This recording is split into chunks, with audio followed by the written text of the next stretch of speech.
All right, so welcome back, Nigeria. We go to our next conversation this morning. It's been a very busy morning. Okay, we just talked about Rivers State and the whole political crisis happening right now, socialist instability that they're experiencing right now. But now we're going to look at Inec, the courts, and of course politics. And our topic for today, we're looking at Buildups, the 2027 Buildups, Inec, courts, and political platforms, push and pull. Okay, that's what we shall be looking at, and we've got our guests to help us do justice to that. We're talking about Caleb Okeke Unyobi. He's a broadcaster and also a public analyst.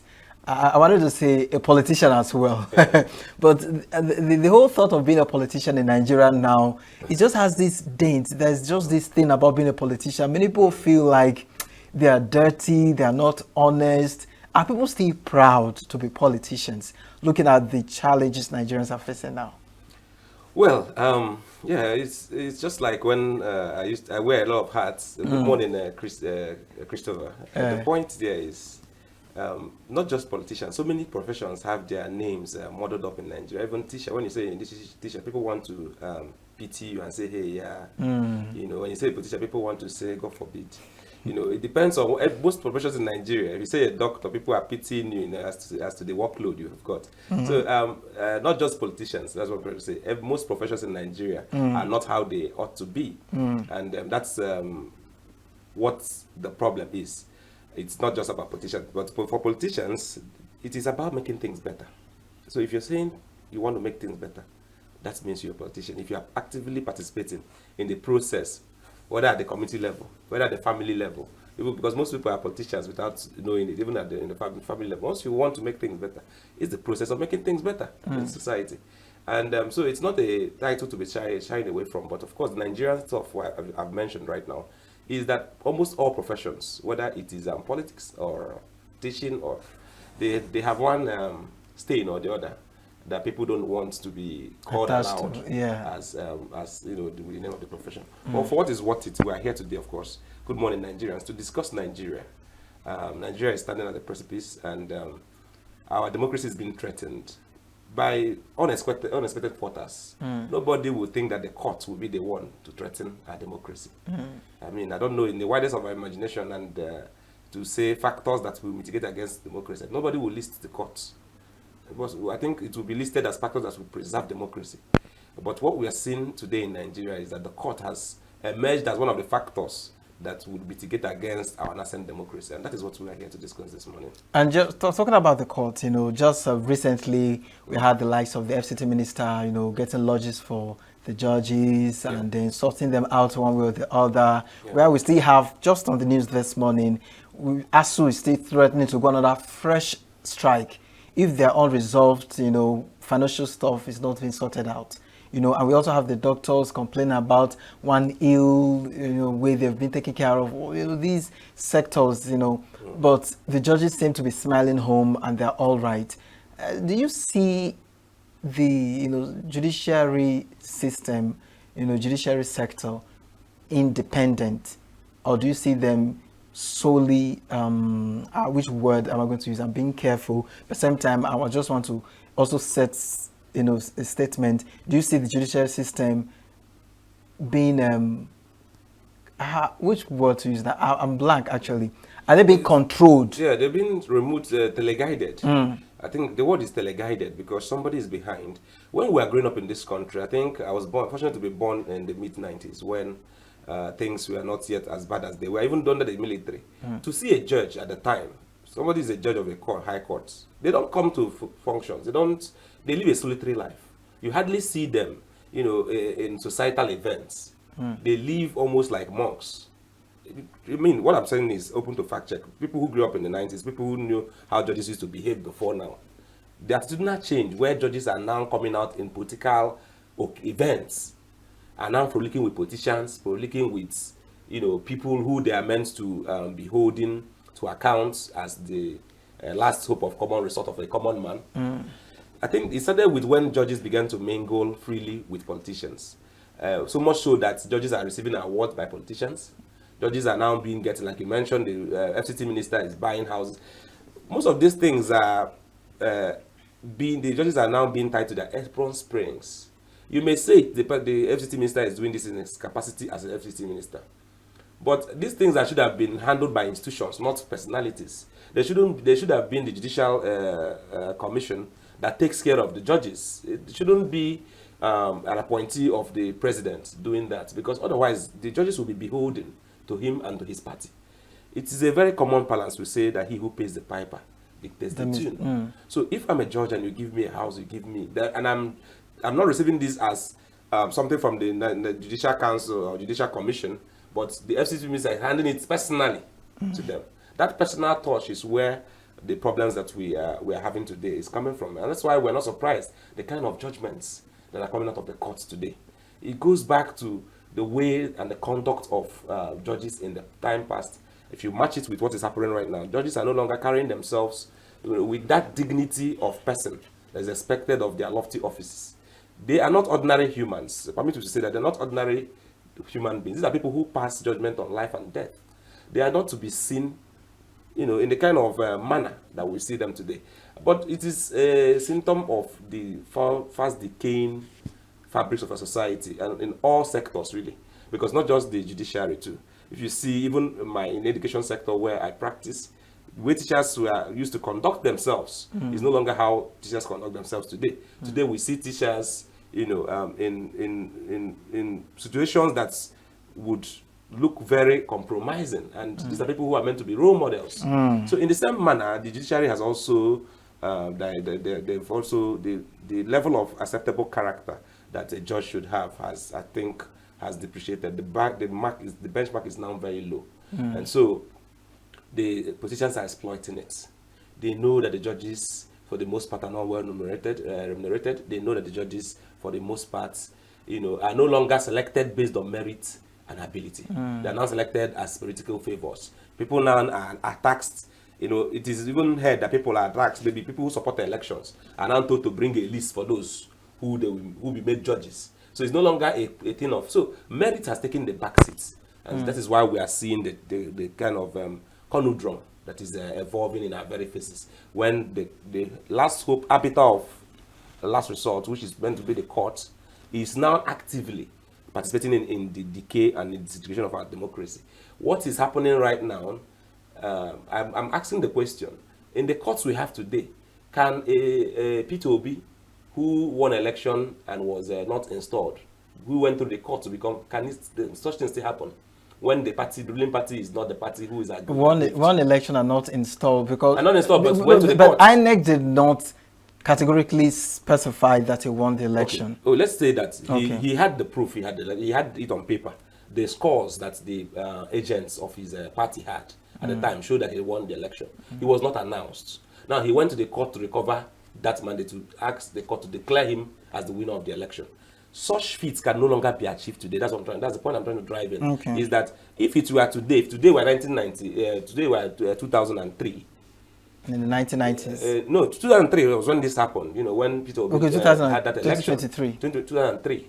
2003, not the. Okay, not the recent presidential. Okay. State when he was to be Anambra State governor. Okay. It has happened in other states too, where people whose party were not at the center were robbed of their victory, and they went to the court. Today's court, can we say that today's court can still uphold such justice? That's the question that Nigerians need to ask. Okay, talking about that question, just like you said too, the same question that was very popular during the 2023 after the elections, where you say, you have any challenge, go to court.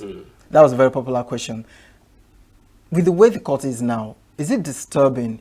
Should we be concerned that the courts are now popular, the courts are now influential, determining the outcomes of elections rather than the ballots?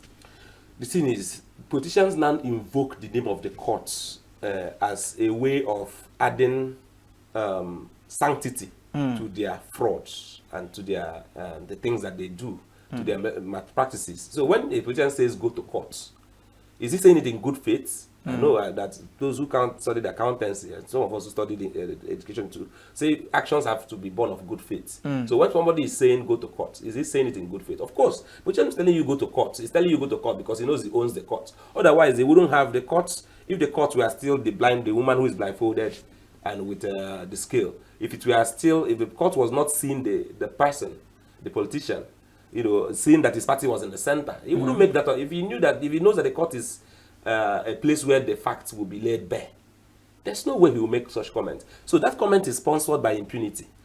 That comment is sponsored by the fact that politicians now know that they can do anything with our electoral process and get away with it. So let's be clear on that. They're not saying go to court because they want for there to be a peaceful resolution to your grievances.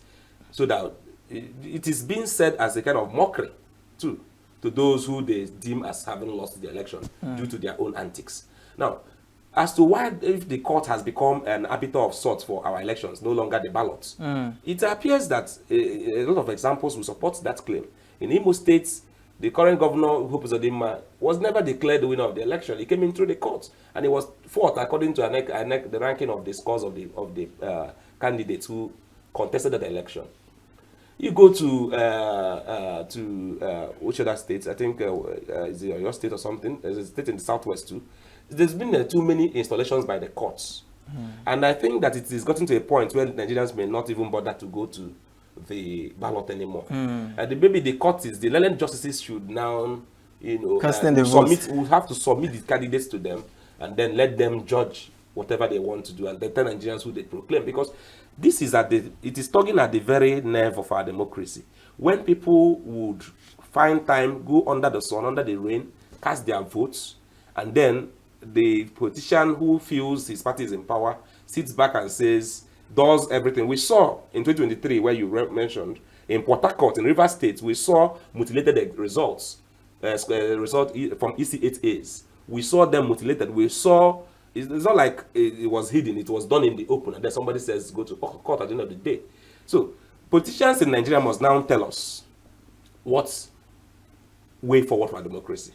It is now time for the aggregate of the political class to say if they still enjoy to be elected through this process, because it appears that people are becoming powerless by the day, and the people should watch it too. When the politicians are now able to use the courts to install themselves, to sanction their impunities, and then ask their colleagues to go to court, whatever side of the divide you fall in, whether you are in the side that is deemed as victorious, or the side that is deemed as having lost the election, it doesn't augur well for any one of us in this democracy. Because what favors you today, what you think is okay today because your party is in power, tomorrow will come back to bite. You may win a popular vote and get a mandate, and it will be subverted, and somebody will say go to court.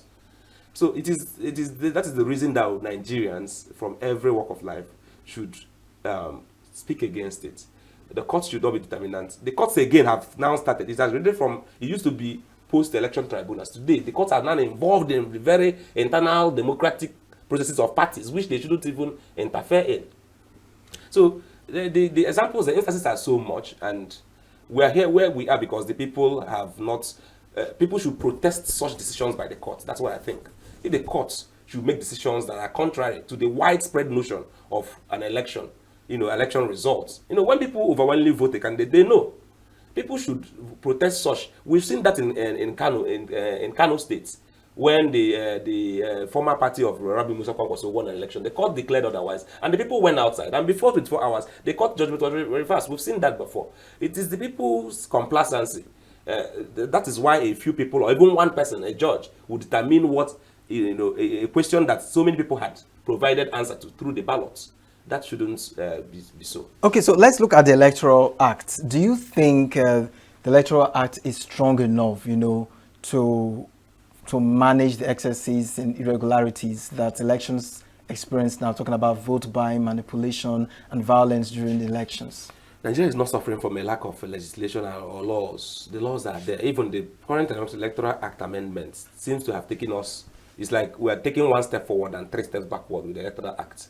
Because some of the provisions of the Electoral Act that were before now solved, through the updates, last updates we had in 2011 and then in 2019, have been the gains have been reversed, because right now the Inec, the current electoral law we have now, have introduced some more disputatious clauses where before now people who are presiding officers were meant to come to court to testify.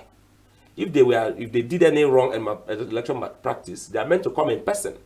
So they take their job seriously, because these are ad hoc staff of the Inec. But today in the Electoral Act, they have been able to put it there. The INEC will represent all of his agents in tribunals. So these are things that were before now had been handled in the former Electoral Act. So this speaks to the fact that, that's why I said we are going one step forward and two steps backwards. One is that there is not the question of lack of laws. Two is that the laws that we are making, instead of improving them, most times the Electoral Act is being reversed. Well, the gains of the Electoral Act is being reversed. The 2022 Electoral Act, I tell you, is better than what we have today. In terms of, if you look at all the provisions, Mike Igni, who was a former staff of the INEC, was on the TV. He meant three gains that were reversed by this new electoral law. 3 gains that were before now had been taken care of in the previous provisions. He mentioned that the appearance of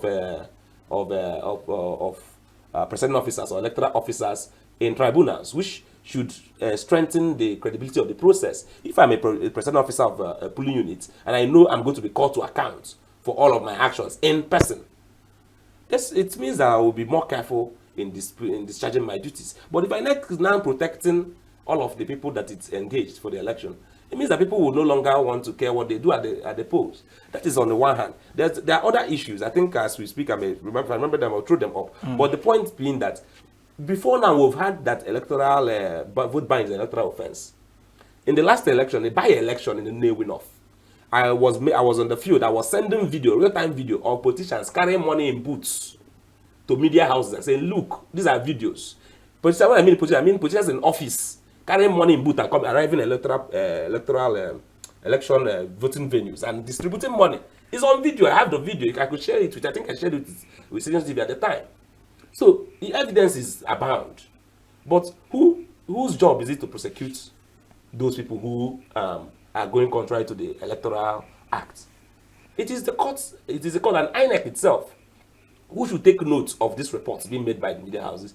And I don't know if anybody, political party, will need to sponsor a petition on that. But I think the INEC, as a watchdog, that they having their agents there, should be enough to notice irregularities and infractions on the electoral law and bring up the redress to them. But what we are discussing right now is what is on paper. What is in practice? You and I know that those things don't make it to the field. Most of those laws are flouted before 7 a.m. on the election day. They are almost all of the INEC laws are already broken by politicians who are running elections and those who are supporting their friends or their cronies who are running elections. So we see this every day. INEC must go beyond the laws. They must now introduce a VAR system. If it is the football, where we have a VAR that will review all of the issues that came up for elections, and INEC being itself, it is its own laws that are being broken. So they should be the prosecutors in those cases to bring people to view. That brings me to the question, looking at the election gearing up, getting closer, do you think INEC is ready? The independent electoral, are they ready to carry out this election? Do you see them being prepared? Are they giving you the impression that it's not going to look like the 2023 elections, that the previous chairman gave Nigerians all the hope and belief only for the election to look like what they never saw coming? Chris, I will just tell you this. I think, when you say INEC readiness, people will think it's about printing ballot papers, printing all the forms that are required, getting rid of the ballot boxes and those things are readiness, stationary readiness. Yeah. Psychologically, and the kind of messaging that INEC is putting out there. INEC is actually making Nigerians feel like a 2027 election, they shouldn't trust them to come out, because we should recognize that Nigerians leaving their houses on election day to come out is a duty they are performing. It's a civic duty. Nobody wants to perform a duty where the outcome is already predetermined. The body language of INEC, from when the current chairman was accused of being partisan as recent as 2023, up until how they handled that accusation, how they brought out how the INEC put out a notice, and before the notice was put out, an aide to the president had put out the same notice before them. All of these colorations are not looking like INEC is ready. The readiness has to be where people view you as an impartial judge. That will enable them to come out on that day and to perform their duty, hoping that INEC will do do right by them by putting together their scores and tallying the votes that they've cast. But if you look at that, you have to judge INEC's preparation with the sentiments of the citizens. If you put up a poll right now, do you trust INEC? Yes, no. Yeah, I'm not sure. Well, I think that TV houses like this are better positioned to do so. You hear from Nigerians if they think INEC is ready. Because at the end of the day, INEC is telling us they are ready. Probably the budget has been released for materials. That is not readiness. INEC must show, they must demonstrate to Nigerians that in the local parlance, that the things that happened with the accusations of their chairman being partisan and the collusions with their communications and the communications of the appointees of the president, that these things are not issues that Nigeria should worry about. So Amiputon has a very big task on his hand. And remember, INEC is a very highly funded institution of government. So we cannot be spending all this money and we are doubting if INEC is ready or not. Believe me, if you give a class teacher the job of INEC chairman, a class teacher who knows what he's doing, who is a seasoned class teacher, he should be able to conduct a free, fair, credible election. It's not as hard as people want us to believe. With all those kind of resources at your disposal, if you're somebody who is used to administration, who administers, you do register, you do this one, if you are at that point, you should be able to, you don't even need professors and all these people who most times don't have character to do things. I'm not making a categorical statement on the character of the current INEC chairman. Even though people out there would want to say that he has not conducted himself as expected of a chairman of a independent body as such as INEC through the responses and the communications from his office. So if you ask me, are they ready? It is yet to be seen. That will be the answer. They have to convince Nigerians beyond institutional readiness that they are ready to do justice to the votes of Nigerians that will be cast in 2027. And until Nigerians have that confidence, INEC is not ready. Okay, let's look at the security angle. Right, you earlier mentioned VAR, right? Yeah. Just like in sports, where you go back, you watch, and you see actually, without anybody having any doubts, with this age of technology, the advancements of innovations, people would think come 2027, INEC will have drones situated in major polling units, areas that are like red zones where chaos and violence and bribery and corruption, vote buying happens, major areas. Do you see INEC moving to that advancement where election centers, voting centers, we have, drones, and different technologies that will capture live what is happening? Drones that, camera that will capture both the NYC ad hoc staff, that will be carrying out different jobs. So everything will be clear, free, fair, credible. Should any center complain, they can go back and watch the activities that happened. This what you said is what INEC should be doing to help the judiciary, because most of the cases, the elections are ending up in court these days. So it's part of INEC's duty to be able to provide the materials with the judges, legal judges should be able to make decisions, better informed decisions. Getting drones and all that may be is technology, but I think AI and technology has even helped us today. Something as simple as supervising professional officers wearing Google recorded glasses should help. Because the way INEC is structured, at the lowest level you have the PO administering the polling unit, then you have the supervisor who's supervising the ward. I think that it may be difficult to get cameras at every polling unit because we have a lot of polling units in this country. And it will also create more awareness and people will be more careful. If they are not aware that people are viewing. If we have that, because if you say you want to install it, maybe vandalization you have issue of vandalization, issue of this one and that one, security for those gadgets. But I think that INEC should have, by this time, have wearable gadgets for their own personnel. There are so many issues it's going to solve. Body cams and what have you. Yeah, just camera. They have these ones that come as body cams. There are ones that come as glasses. There are various forms of pen. You just place it here. Various forms of wearable cameras or recording devices these days. So INEC should be able to introduce that. One, for the safety of their officers. In places where there are violence, people should be able to see who did what and when. Then secondly, integrity of the election.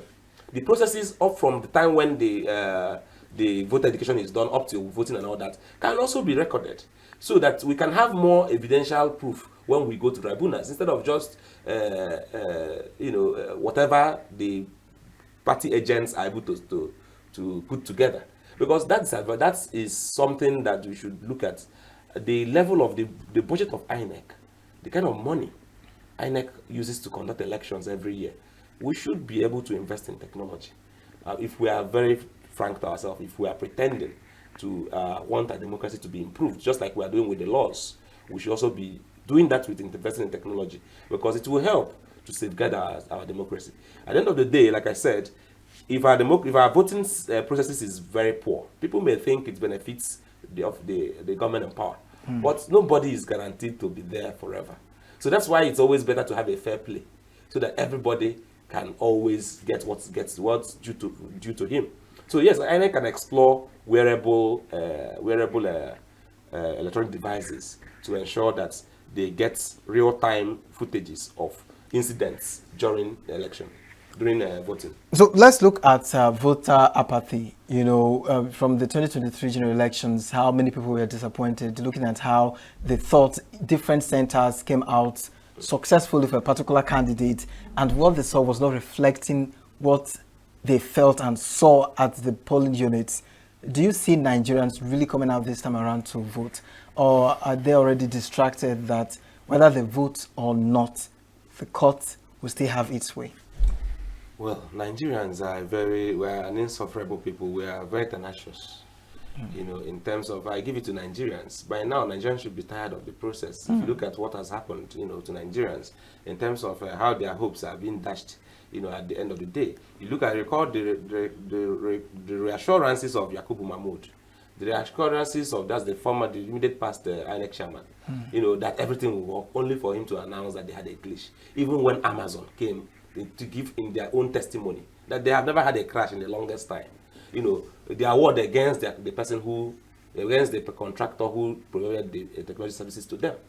So Nigerians have been disappointed. That much needs to be said. But why are Nigerians even still caring much about what is happening? Because the alternative is to become a slave in your own country. You know, people think slavery is only when we recall when people were taken out of their will. When you are forced to live below what your God-given resources that you should be able to deploy to your own welfare, you're not deploying them in excess for products that otherwise should have been cheaper. Let me look at petrol for example. You look at the amount of people announcing on petrol. It enslaves them to not to be able to provide for other aspects of their life. Yeah. Because if you are spending a certain amount of money before, you have more than 10 times double that amount. That takes away money from other aspects of your life, like you know, your health, your education, and so many other things. If you have kids, these things all impact us. And so it's economic slavery to some extent. And so Nigerians are only coming out because I don't think Nigerians have accepted to be economic slaves in their own country. Because if you look at what INEC has been done so far, nobody would have any trust. And with the body language of this new INEC. But Nigerians are not giving up. We see Nigerians still engaging. We see the latest coalition, the NDC, we see their sites crashing. Because Nigerians are interested, they are still involved. So for today, I think Nigerians are still involved in the process.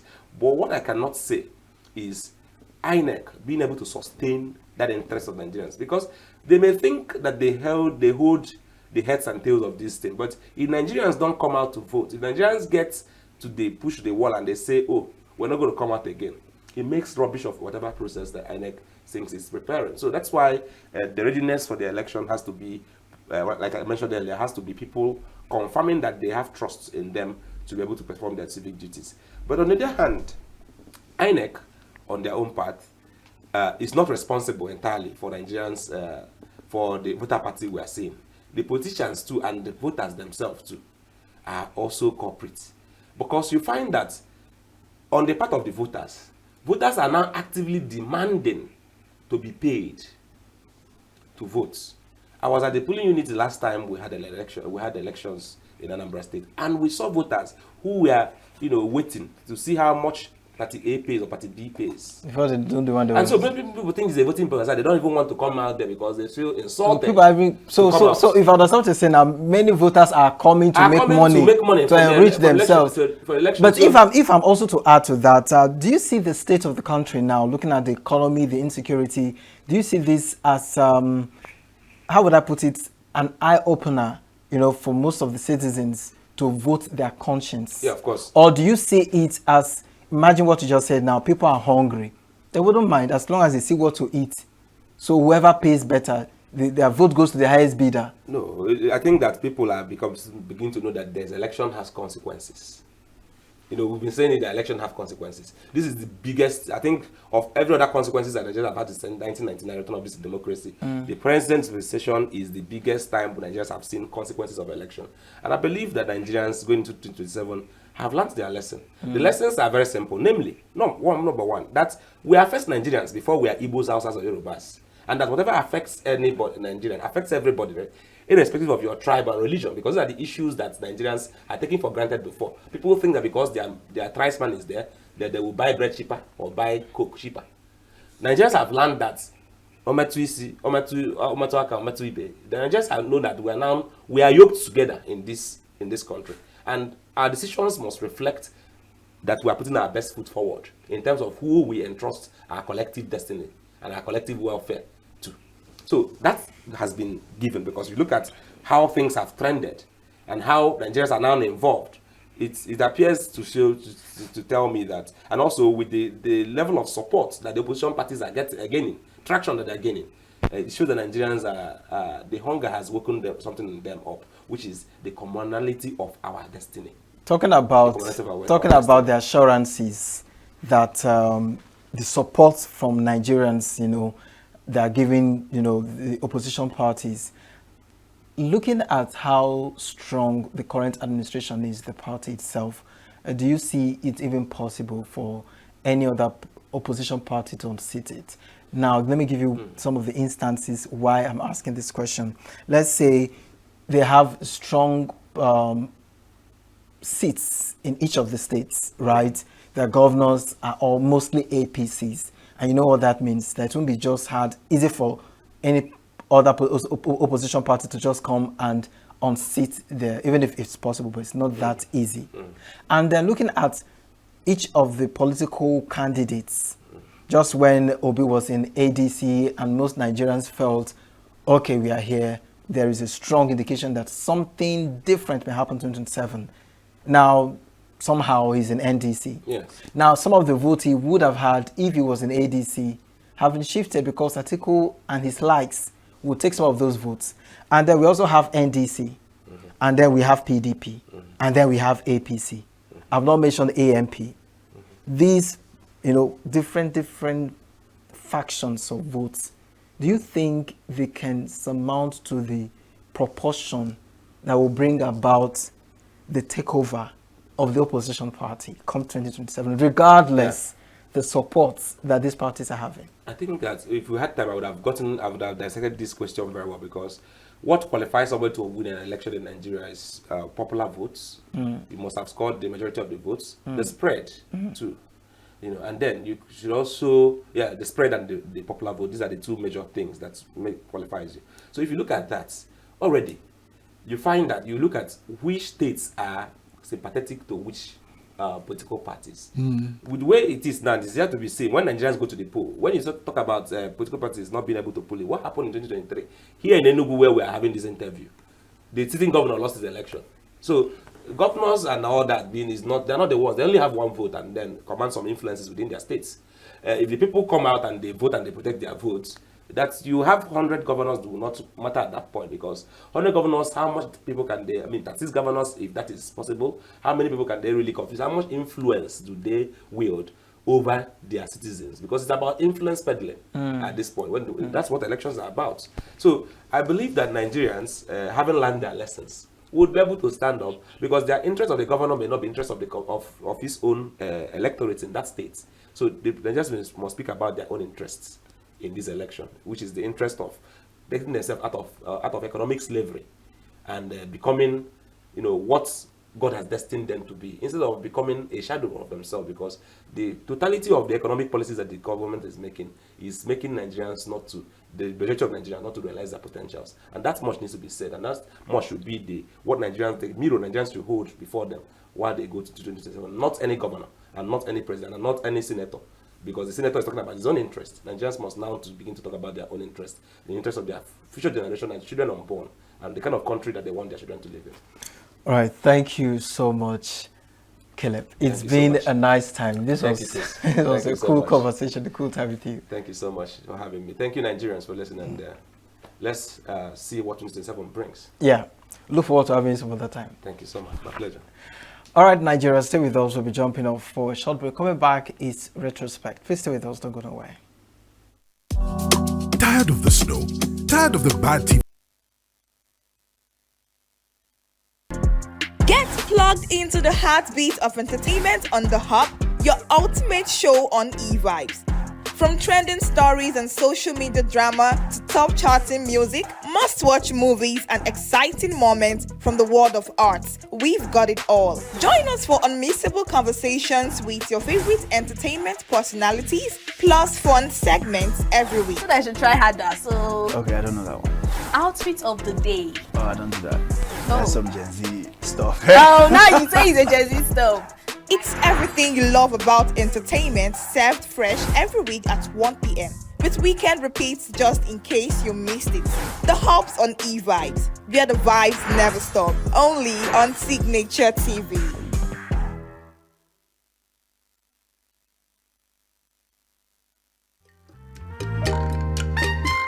The way we see the world shapes the way we change it. Gender isn't just a checkbox, it's a lens, one that helps us understand the world more deeply and act more fairly. Gender Perspectives, a program for those ready to see more, do more, and be more. Designed to challenge assumptions, ignite conversations, and build inclusive solutions across every sector of society. We are not, fighting the men. We are not saying we are equal in terms of rights. We're only asking they should recognize our existence. Join us on Gender Perspectives, showing every Saturday by 4 p.m. Repeat every Wednesdays by 5 p.m. and Thursdays by 3 p.m. Change begins with perspective. Let's widen yours.